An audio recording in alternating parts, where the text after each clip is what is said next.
I'm Devin Faraci with Badass Digest on CineFix here in Park City, Utah for Sundance 2013.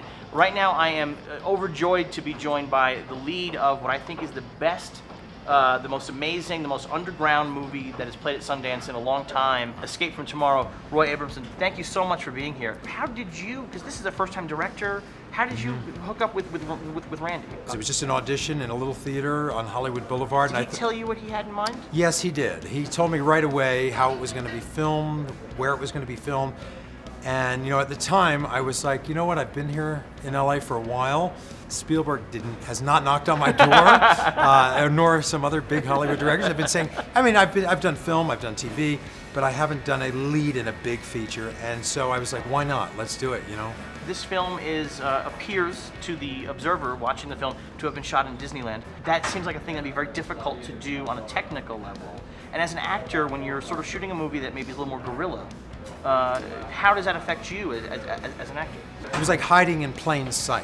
When you're shooting on a set, you have mics and booms and marks and direct, you know, it's a very complicated, you know, performing with a scalpel kind of thing, and you're waiting a lot. Here it was much easier, actually, in that once you get over the initial, nobody knows we're shooting this, you know, because there weren't giant cameras in your face or anything.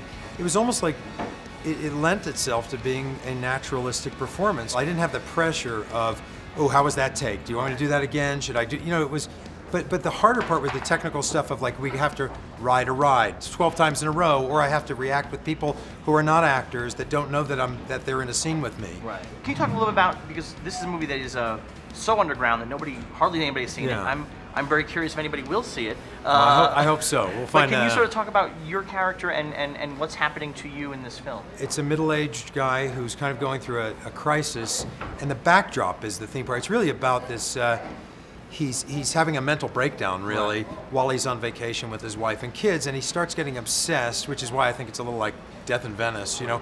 He gets obsessed with these gorgeous, they're probably about 15 or 16-year-old girls that he shouldn't be obsessed. His marriage is a kind of a loveless marriage. And as he's going through the part, strange things happen. It reminds me in a way of a movie Scorsese made called After Hours, because it always reminds me like the Griffin Dunne character, which is kind of my character in this. He's a normal setting behind him, but the things happening are getting stranger and darker. Right. Also, I think it's worth mentioning, this is a funny movie too. Yeah, and you are funny, and I think you have some terrific comedic delivery. And we can talk about like all the anti-corporate and all the deep stuff, but it's also a really it's an enjoyable, funny film to watch. Well, he let me. I mean, I would say it's about 85% scripted. I mean, we would stick to that script a lot, and then there were times where I would go off, and he would let me do that. He was very.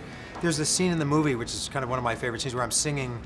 I'm singing to my daughter, and it's a song my dad used to sing to me, and I said, can I sing that to her?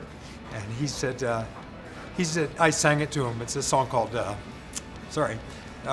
There's a Long, Long Trail of Winding. I haven't had any sleep. But it's called, the song is There's a Long, Long Trail of Winding. It's a beautiful World War I song. And I sang it to Randy, and he goes, yes, sing that to her. And then when I see it in the film, you know. It's a beautiful scene. Sorry, my dad passed away about a year ago, so. Oh, I'm sorry to hear that. Anyway, it's a beautiful scene, and it works so well in But the point of that was that he was great about going. Just letting you collaborate in that way. Yeah. Roy, thank you so much. Thank you very much. I'm starstruck finally after doing a lot of interviews here, having you with me. Thanks. And hopefully people get to see this movie. I hope so. Thank you. I'm Devin Faraci. This is Badass Digest on CineFix here in Park City, Utah for Sundance 2013. Subscribe right now so you don't miss a single interview for the rest of the week. Cousin Pete, Uncle Al, and Jack heatedly discuss Superman's new beard and who else could have donned the cape. The Oscars may be Hollywood's biggest party, but every year someone gets left out.